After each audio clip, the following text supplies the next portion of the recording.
तो फिल्म की story second world war के दौरान स्टार्ट होता है, जहां विलियर्ड और उसके कुछ आर्मी जवान देखते हैं कि मिलर जिसे शायद जला दिया गया होता है और उसे मरने के लिए एक क्रॉस पे टांग दिया गया होता है। मिलर की इस हालत को देखकर विलियर्ड उसे गोली मार देता है। वॉर खत्म होने के बाद विलियर्ड अपने घर जाता है। तभी रास्ते के कैफे में शार्लेट नाम की एक वेटर से मिला और उसे उससे प्यार हो जाता है। और उसी कैफे में सेम टाइम कार्ल भी सैंडी नाम की एक वेटर से मिलता है और आगे जाकर ये दोनों एक सीरियल किलर बन जाते हैं। इसके बाद विलियर्ड अपने अंकल के साथ घर आ जाता है और अपनी माँ एमा से मिलता है और बताता है उसे एक लड़की से प्यार हो गया है। और अगले दिन एमा विलियर्ड को चर्च ले जाती है और उसे हेलन नाम की एक लड़की से मिलाती है। उसकी माँ ये चाहती थी कि उसकी शादी हेलन से ही हो, लेकिन तभी रॉय नाम की एक शख्स की एंट्री होती है, जो कि चर्च में बैठे लोगों से रॉय ये बताता है कि वो गॉड से कनेक्ट हो गया है और जो चाहे वो कर सकता है और वो सभी तरह के डर पे काबू पा लिया है। और वो बोतल में रखी ढेर सारी स्पाइडर्स को अपने मुंह पे छोड़ देता है और स्पाइडर्स उसे कुछ नहीं करती हैं।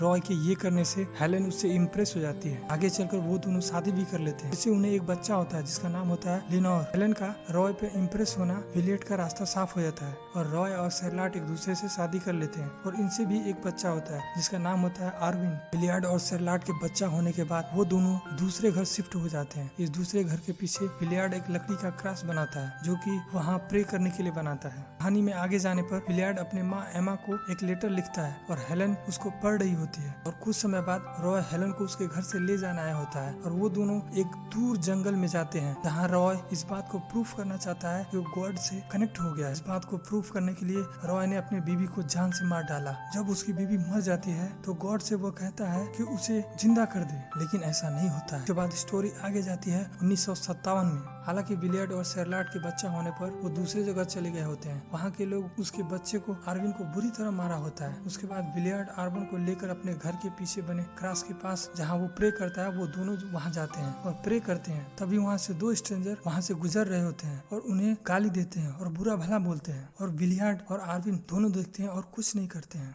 अगले दिन विलियर्ड व आर्विन बाहर जा रहे होते हैं, जो कि विलियर्ड उन दोनों स्ट्रेंजर को सबक सिखाने के लिए जाता है और उन दोनों स्ट्रेंजर को बहुत मारता है और आर्विन से कहता है कभी कभी चुप रहने से कुछ नहीं होता है। और वो जब दोनों घर आते हैं तो शार्लेट नीचे गिरी बेहोश पड़ी होती है और डॉक्टर बताता है कि उन्हें कैंसर है और अब वह नहीं बचेगी। जो यह सुनकर विलियर्ड और उसका बेटा आर्विन प्रे करते हैं गॉड से कि शार्लेट कैंसर से बच जाए, लेकिन दिन ब दिन उसकी हालत बिगड़ती जा रही थी। विलियर्ड यह देखकर गॉड से प्रे करता है और अपने बच्चे से भी प्रे करने के लिए बोलता है। हालत बिगड़ते हुए देखकर विलियर्ड के पास एक कुत्ता होता है जो कि कुत्ते का बलि दे देता है, लेकिन फिर भी कुछ नहीं होता है और शार्लेट मर जाती है। और यह सब देखकर विलियर्ड आत्महत्या कर लेता है। इसके बाद से आर्विन एक जनरल स्टोर पे जाता है। वो जनरल स्टोर वाला पुलिस के पास फोन करता है और शेरिफ ली आता है। शेरिफ ली आर्विन को उसके दादी के यहाँ छोड़ जाता है। उसके बाद से कहानी 7 साल पहले जाती है। रॉय ने खुद को प्रूफ करने के लिए कि वो गॉड से कनेक्ट हो गया, अपनी बीवी को जान से मार डालता है और गॉड से प्रे करता है कि उसे जिंदा कर दे, लेकिन ऐसा नहीं होता है और वो बहुत रोता है। इसके बाद से वह घर जाने के लिए रास्ते में लिफ्ट लेता है। वो लिफ्ट देने वाला कार्ल और सैंडी होते हैं, जो कि एक सीरियल मर्डरर होते हैं। रॉय को वो दोनों लिफ्ट दे देते हैं। उसके बाद से गाड़ी रास्ते में रोक देते हैं और कार्ल रॉय से बोलता है कि रॉय और सैंडी के इंटीमेट सीन का कुछ फोटो लेना चाहता है, लेकिन रॉय इसके लिए मना कर देता है। तो कार्ल उसे गोली मार देता है और रॉय वहीं मर जाता है। इसके बाद से कहानी 1965 में जाती है, जो कि इस दिन आर्विन का बर्थडे था। आर्विन और लेनोरा बड़े हो चुके थे। आर्विन को अपने डैड की बंदूक मिलती है, जो कि गिफ्ट में मिली होती है। अगले दिन लेनोरा को स्कूल के बाद 3 लड़के छेड़ रहे होते हैं और उसके भाई को भी गाली दे रहे होते हैं। तभी उसका भाई लेनोरा को बचाने के लिए वहाँ आ जाता है और वह खुद उन तीनों लड़कों से पिट जाता है। इसके बाद लेनोरा आर्विन को लेकर अपनी माँ की कब्र पे जाती है और वहाँ वो प्रे करती है, जो कि यहाँ वो रोज आया करती थी। अगले दिन आर्विन लेनोरा को उसके माँ के कब्र पे छोड़ जाता है और उन तीनों लड़कों को बहुत मारता है। उसी दिन लेनोरा जब प्रे कर रही होती है अपने माँ के कब्र पे, तो बारिश आने लगती है। बारिश से बचने के लिए वो चर्च में जाती है। चर्च में एक नया प्रीचर आया होता है। प्रेयर के नाम पे उसे कार में ले जाता है और उसे मोलेस्ट करता है। इन सब के बाद लेनोरा आर्विन से कहती है कि अब वो अकेले आएगी। दूसरी तरफ सैंडी कार्ल के साथ काम नहीं करना चाहती है। वो अपनी पुरानी फोटोग्राफ्स देख रही होती है। तभी उसका भाई ली आता है, जो कि एक शेरिफ होता है और ली को नहीं पता होता है कि उसकी बहन और कार्ल ही सीरियल किलर है।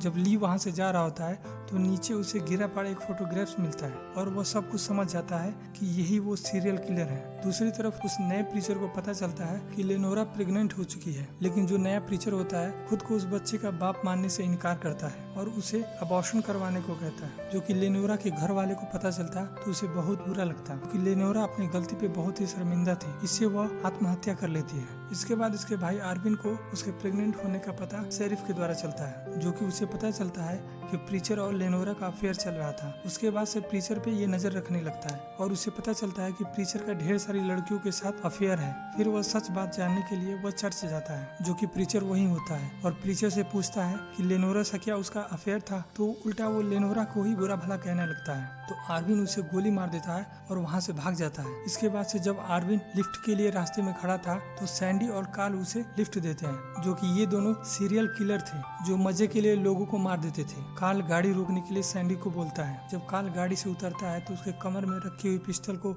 आर्विन देख लेता है और समझ जाता है कि कुछ गड़बड़ है। कार्ल जैसे ही गाड़ी की डिग्गी से कैमरा और पिस्टल लेके आता है और जैसे ही आर्विन के पास वाले दरवाजा खोलता है तो आर्विन उसे गोली मार देता है। ये देख के सैंडी भी पिस्टल निकाल लेती है, तभी आर्विन उसे भी गोली मार देता है और वहाँ से वो भाग जाता है। इसके बाद इन दोनों के मर्डर का पुलिस को पता चलता है। इसके बाद से एक शेरिफ सैंडी के भाई शेरिफ ली को मर्डर के बारे में बताया, जो कि सैंडी का भाई एक खुद पुलिस वाला था। कोई ये ना जान पाया कि उसकी बहन एक सीरियल मर्डरर थी, तो उसने सारे सबूत को मिटा दिया और आर्विन को जान से मारने के लिए निकल पड़ा। जब आर्विन अपने कुत्ते के हड्डियों को दफन कर रहा था तभी शेरिफ ली उधर आता है, तो आर्विन को पता चल जाता है और वो छिप जाता है। जैसे ही शेरिफ ली उसे गोली मारने जाता है उससे पहले ही आर्विन उसे गोली मार देता है और वो उससे कहता है कि उसकी बहन को उसने जानबूझ के नहीं मारा था। और इस तरह इस कहानी का एंडिंग होता है। तो इस स्टोरी से हमें यही पता चलता है कि उस लड़के को जीने के लिए कैसे कैसे लोगों का सामना करना पड़ता है। तो बात करते हैं फिल्म के एक्टर्स की, तो टॉम हॉलैंड इसमें लीड रोल में है और ये अरविन नाम का रोल प्ले किया है। तो अरविन बच्चा होता है, उसका फादर का रोल प्ले किया है बिल स्कार्सगार्ड। बात करते हैं रॉबर्ट पैटिंसन की, तो ये न्यू प्रीचर का रोल इन्होंने ही प्ले किया है। बात करते हैं सीरियल मर्डरर की, कॉल और सैंडी का जो रोल प्ले किया है वो जेसन क्लार्क और रीले कॉफ ने प्ले किया है। सैंडी के ब्रदर शेरिफ ली का रोल प्ले किया है सेबेस्टियन स्टैन। आर्विन के सिस्टर का रोल प्ले किया है एलिजा ने। तो आज के लिए बस इतना ही, मिलते हैं किसी और रोज किसी और मूवी के साथ।